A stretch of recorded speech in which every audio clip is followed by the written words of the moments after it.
Mungu anaweza kutumia chombo kidhaifu ili apate kukomboa watoto wake.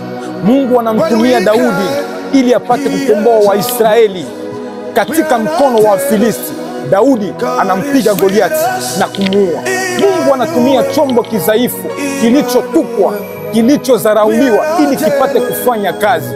Wakoma wanaleta habari ya chakula, japokuwa walikuwa wadhaifu, walikuwa wameshatupwa nje ya mji, lakini Mungu anawatumia. Anaweza kutumia chombo kidhaifu ili apate kukomboa watoto wake.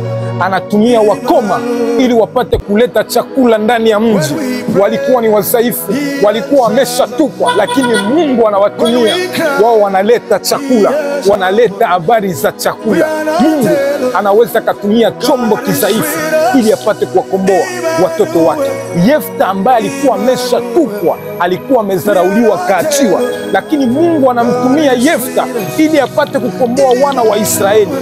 Mungu anaweza kutumia chombo kidhaifu ili apate kuwaokoa watoto wake. Daudi ambaye aliyekuwa porini huko, Mungu anamtumia ili apate kuwa msaada kwa watoto wa Israeli na kupigana na Goliati. Ushindi ukatokea.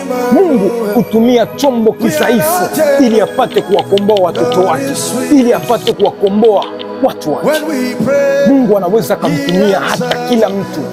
Acha nikutangazia kwamba nafasi ambapo ulipo, yawezekana uko ndani ya dhambi, yawezekana unapitia vitu vikubwa, Mungu anaweza kukutumia ili upate kukomboa na ili upate kuokoa.